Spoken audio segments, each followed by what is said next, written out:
Hey, True Believers, Englentine here with another episode of Comic Book Origins. This is where we take a look at the first appearance of a famous comic book superhero or villain.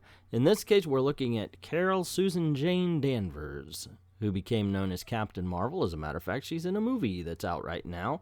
And this is a bit of a cheat week. See, her first appearance is in Marvel Superheroes number 13.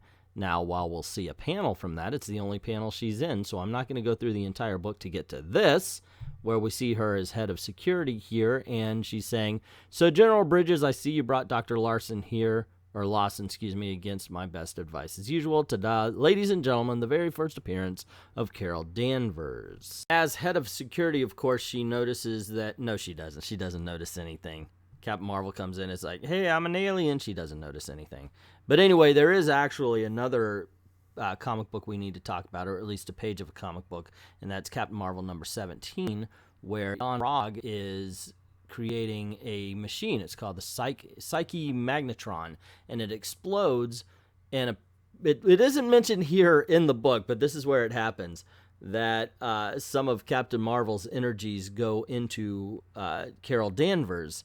And, of course, this is where she gets her powers. And this leads to the book that we're actually going to talk about today, and that's Ms. Marvel number 1, the first appearance of a superpowered Carol Danvers. Alrighty, starting off looking at the cover as we normally do, there's 3 word bubbles. One is a box with a lot of text in it. Not going to read it out, but of course, no, 4 of them, excuse me, I missed one. Wow, that is, one just saying, hey, it's the first issue, as if the number 1 doesn't tell you that. It's got a lot of busyness here. We've got the Spider-Man family with Peter Parker, JJJ, and Mary Jane. Scorpion attacking her, so I guess that's who she's going to fight. Apparently, she's blocking a laser beam with a door. It's really busy, but I have to be honest, I think the cover still works, and mainly because of the central figure of Carol Danvers, front and center, and I think that really makes it a dynamic cover. Busy as heck, but what it ends up happening is, because you have that one big figure of her, the rest just becomes interesting details. Once again, I'm not a big fan of word boxes, but that's a personal thing, and I think I could look past that.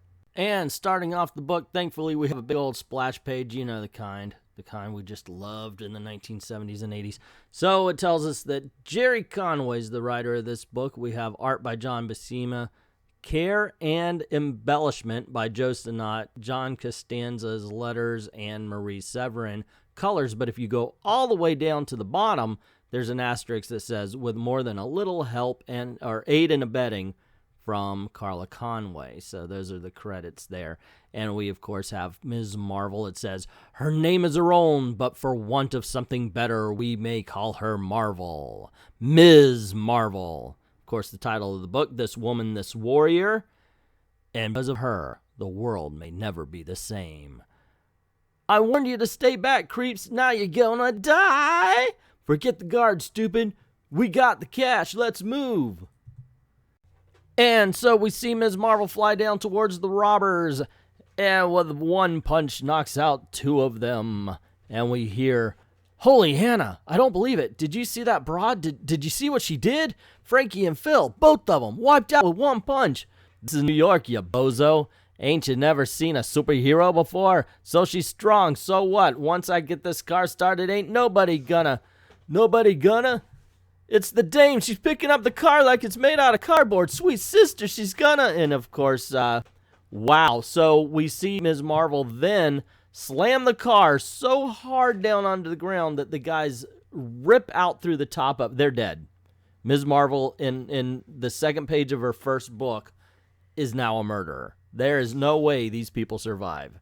And one of the, I guess, is this one of the guys that popped out of the cars got a gun pointed at her? I sense someone behind me. Serious? I'm doing this and you have to go. I don't care if you're sick. You hear me recording. You're in the same room and I get Flimville over here?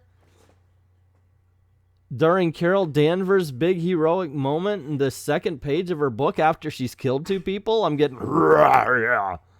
That's where you want to be when Jesus comes. I think this video should have like a blooper reel. I'm keeping this in. I'm keeping this in. I'm gonna move on here. Where were we? Oh yeah. The guy is behind her. It looks like he's one of the dudes that shot out the roof of the car, but his head would be split open. And Carol Danvers says, I sent someone behind me, planning to shoot me. If it weren't for my seventh sense, he might well succeed. As it is, not a chance, she yells, kicking him through a window, because you can't be a superhero without property damage. Am I right, ladies and gentlemen? But here's something that I would really like to note. In the next panel, there's a young lady watching this whole thing, and oh my gosh, I feel bad for the mom. Okay, so she says, Mommy, I've never seen a woman like that. Have you? And the mother says, No, Susie, never. Wow, when I grow up, I just want to be like her. And then, of course, the thought bubble is ... exclamation point. It's like, here you see a mom, and her heart is breaking because instead of her daughter is now looking up to another woman, a superpowered woman in this case as well. Remember, kids, from the movie, we learned if you want to be a strong woman, just stand near an exploding engine, and then you'll get superpowers. That was the moral of Captain Marvel, the movie.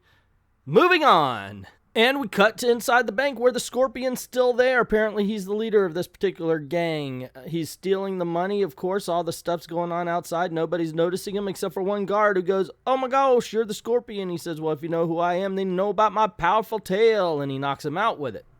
And then we see the Scorpion escape, and Captain Marvel's left there with all the people she killed and beat up, and people are like, hey, I can't believe it. This must be like that hoax they did with the Styrofoam Kong in the Empire State Building.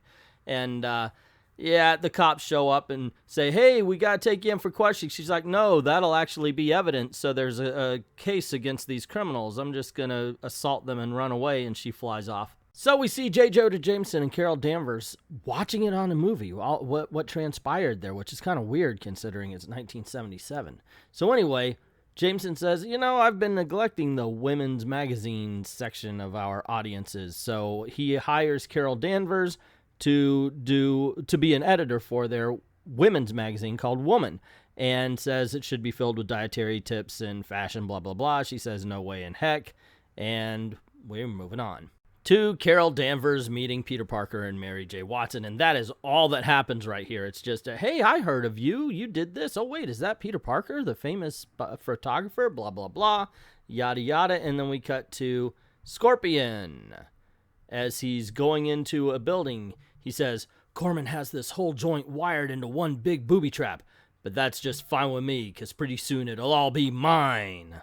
We see the Scorpion dodge another little booby trap to meet up with Professor Kerman Corwin, who owns the building, and it's filled with all sorts of sci-fi gadgets as well.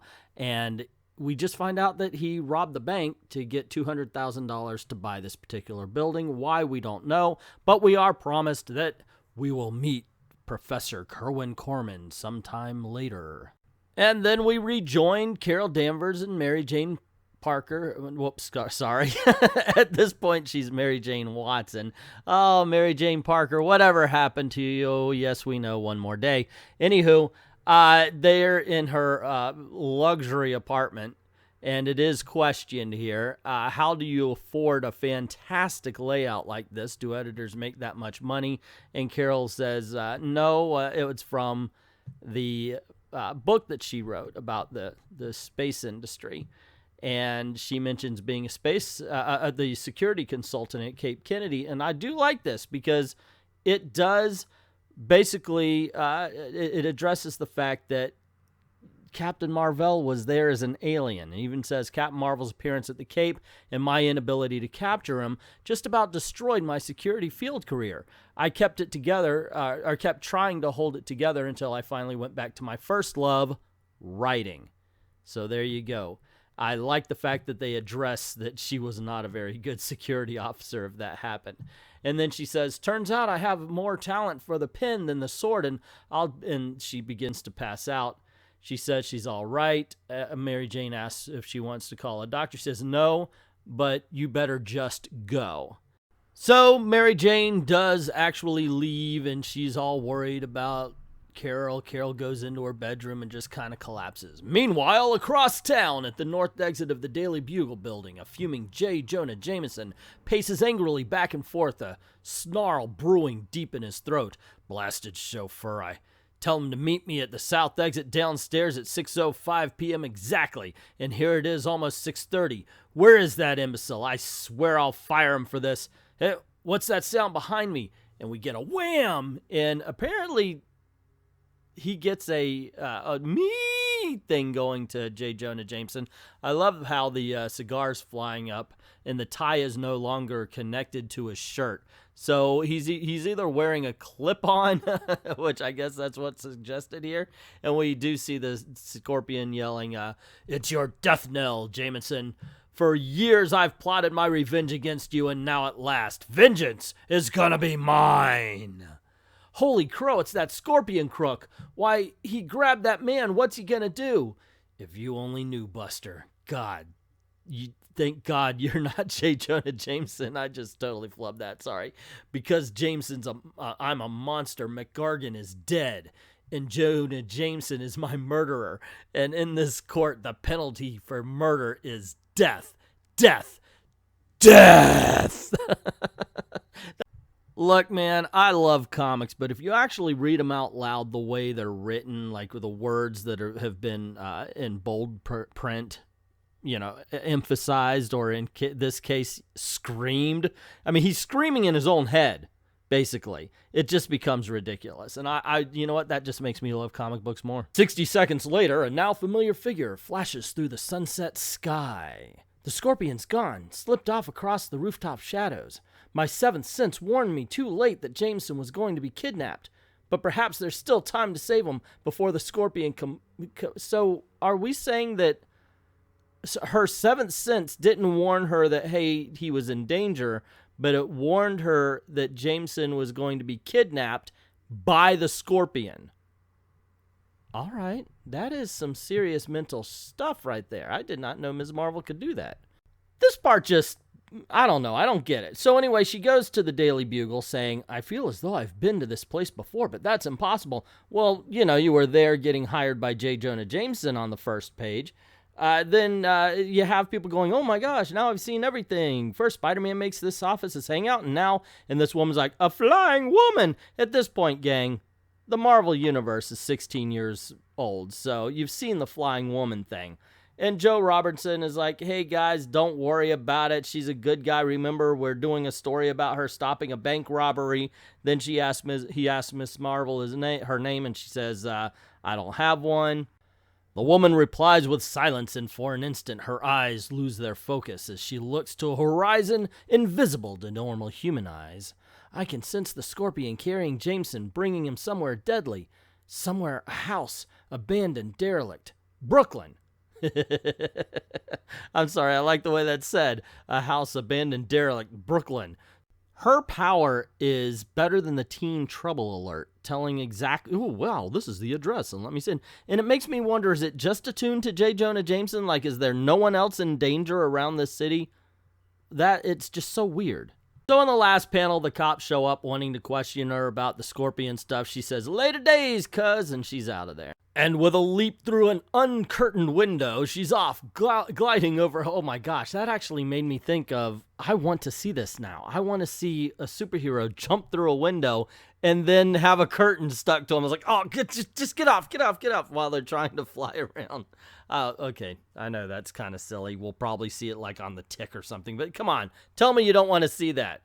Anyway, it says, a golden-haired wraith beneath the moon, she speeds eastward, passing at other windows, both bright and dark, passing one particular window belonging to a woman named Carol Danvers, whose apartment is shadowed and empty. Well, yeah, she's flying by it. It's her. Are we not supposed to think one is the other? Okay, let's continue. Brooklyn. One-time home of Dodgers, part-time home of Norman Mailer, current home of the Scorpion, and future graveyard of J. Jonah Jameson. Why, you mad fool, why? I offered you everything, money, fame, membership in my private club. Why do you want to kill me? Because I don't like you, Jameson. Because I hate you. Look at me and see if you can understand that. You see someone powerful, right? Someone with more strength than most people know in a lifetime. But when I look at me, I see a freak. This isn't a costume, Jameson. It doesn't come off.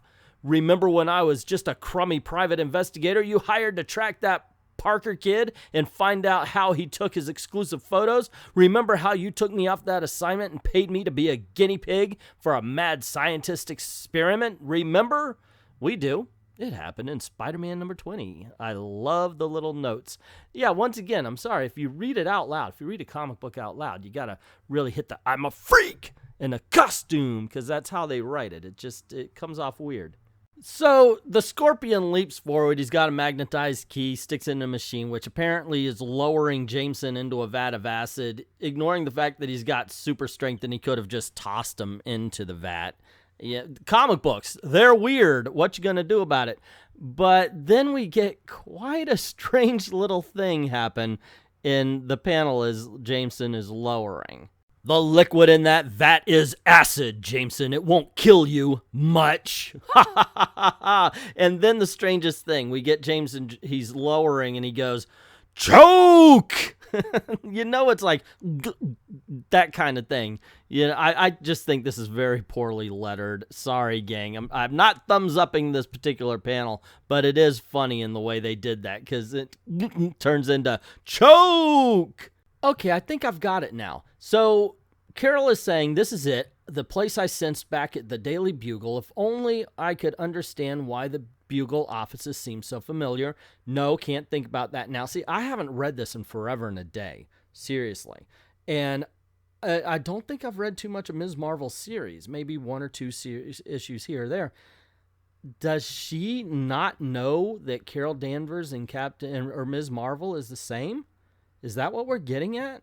See, right here she says, if I'm to make my way through the death trap maze I sense beyond this door, I'll need all my concentration and all my Kreeborn skill. Kreeborn? But I'm an Earth woman. Why did I think? So this is just like the movie. We have all the information and we're waiting for her to catch up. Except for the comic book is better than the movie. Watch out! Daydreaming almost cost me my life. These laser beams are heat activated, turning the warmth of a living body. No way to pass. Captain Marvel jumps in using a door as a shield. She says, now what I hear. Machinery grinding in the walls, but that metal door sliding shut to block the corridor. Only seconds to glide under it, but seconds are all I need. I'm almost at the end of the maze. I better hurry. Now, how could she possibly know that? How does she have a layout or something? I guess it's her seventh sense, the teen trouble alert, that helps her out. But why not try, if you can figure out how far the maze is, why not try to go through it rather than through it? You know what I'm saying? You know, it's like you don't go between the toll booths, but you still say you go through it. Actually go through the toll booth this time. Anyway, she's in the middle of all of this. Hey, I'm worried about the death traps. She goes, if I were anyone but who I am, I'd be finished, but I am who I am. Thank you, Popeye. We're glad you're here to help. Anyway, she finally reaches the room that the Scorpion is in and decides that, hey, I'm going to hit you, but I'm still going to have an existential crisis. But as she flies the last few feet into a Scorpion's lair, the woman seems to hear an echo of her own words. I am who I am. And for just a heartbeat, she falters. Eh? Who on earth are you? Scorpion! No, I'm the Scorpion. That's a better question than you know. Okay, yeah, I added in the I'm the Scorpion. All right. Anyway, let's move on. Ms. Marvel flies past J. Jonah Jameson, and he's like, hey, help me. And she's like, oh, I thought you don't like superheroes. But while she's gloating, Scorpion throws a big machine at and says, hey, I bet you thought you knocked me out, but I'm way much tougher than what you think. I'm the toughest one, and why are you wearing Captain Marvel's outfit? And he says, if you tell me, I'll let you live. And she flips over and then says, I'm not like an acrobat, Scorpion. Like a Kree soldier, what you said about my costume. It's made me remember, like coming out of a fog. My costume is like Captain Marvel's for a reason. My powers come from the alien Kree race. The powers of a warrior born. Wham. And you never actually see the permanent teeth damage. Have you ever noticed, like, they always make fun, like, the teeth get knocked out, but you never see them, like, in the next issue missing any? Okay, so I came up with the term Silver Age silliness just because, you know, and in all honesty, it matches the Golden Age as well. I've got to come up with something like the super seriousness of the 70s super seriousness, where it's so dramatic that it just becomes silly. Okay, so this is, mind you, all of this dialogue is during a knockdown, drag-out fight where they're throwing each other into all sorts of machinery and everything. Lady, you're crazy! I heard about the Kree. They've got sentries who fought the Fantastic Four and the Avengers, how their science is 1,000,000 years ahead of Earth's. But you sure aren't one of them. The way you talk, you're as human as I am. You don't even have an accent. I don't know what you're trying to pull, but it won't work. Ugh. You're right, Scorpion, I'm not a Kree, but in some ways I don't understand. I've gained powers from the Kree, super strength, flight, and a strange seventh sense. And one more thing, total amnesia. You mean you don't remember your past? Bunk! Believe it or not, I've been so busy fighting crooks these past few days, I haven't thought once about my blackout spells or about my complete lack of memory. Maybe I've had a mental block against thinking about my past, but the facts remains. I don't know who I am. Hey, what are you doing? This is the most awkward information dump in any comic book I've ever read, ever. I mean, seriously, there's no reason for her to be saying all of this to the Scorpion. It's just like, okay, we need to get this out there, Bob. What are we going to do? Okay, we need to get it over here. I'll just shove it in the fight scene. Yeah, we just need to get all that information about who she is and what's going on. Just put it in the fight scene. Yeah, you know what to do. So Ms. Marvel yells, what do you think I'm doing? I'm winning. And she throws Scorpion into the vat of acid, which pours all over him, and burning and shrieking, he runs away. And she's like, my lord, that poor man. That's when Jameson's like, hey, get me down from here. And she says, I will. And she gets him down, but says, my costume really does tie into Captain Marvel, so call me Ms. Marvel. And says, you're crazy. And she says, well, I've got some things to figure out, but please, while I'm doing that, just go easy on me. He asks her to get the cuffs off, and she just smiles and goes on her merry way. Epilogue, the morning after. And we have Jameson basically saying, hey, you got to get an expose on that Miss Marvel woman. Nobody's going to be humiliating J. Jonah Jameson, especially a woman. And Carol's like, hey, you know, she is more mysterious than that Spider-Man dude. And he's like, don't ever mention that name, kicks him out. And she's like, oh, wow, you know, there goes the pussycat J. Jonah Jameson. He's all mad again, and this would be a nice place if it wasn't for him. And says, funny, isn't it? Jameson's given me a mystery to solve. Plus, I have one of my own. But which is the greater enigma, the woman named Carol Danvers or the warrior we all call Ms. Marvel? And there you go, ladies and gentlemen, the very first appearance of Ms. Marvel, Carol Danvers with superpowers. I showed you the very first appearance of Carol Danvers, which is no great shakes, and that's why I decided to do this book. A little bit of a cheat, but I hope you enjoyed it. Personally, I liked it. I thought it's a decent book. It holds up. There are some points of contention. It doesn't really spell out the fact that she doesn't know. You know, you kind of get it while it's going, that she doesn't know that Carol Danvers and Ms. Marvel are the same person, which I think adds a little bit of a layer to it. I think they should have done something to make it a little more blatant. Maybe I'm just being stupid and I need my hand held on this one. I don't know. Otherwise, yeah, there's some story discrepancies, but that's going to be in any comic book, definitely of the decade. It does get a little bit too earnest for my taste to touch, but not so much that it ruins the story for me. Here's a little hint as to next week's comic book origins. I forgot to do a hint last week. Here's this week's, or what's going to be next week's anyway, to what I am sure will be the least watched comic book origins of all time. Right now, I believe Aquaman is holding that record. So there you go, gang. What do you think? Let me know who you think this is in the comments below. Trust me, there's been a theme. Also, what do you think about the video? Write that down as well. Who should I do after I'm done with this particular theme I am doing? And don't forget to click like, subscribe if you haven't done it already. Definitely hit that notification bell because that's all YouTube really cares about. And go on over to Patreon or Ko-Fi, help the channel out because they have been messing me over recently. Certainly appreciate everybody who's already done that. And to everyone, all of the true believers, thank you very, very much for watching.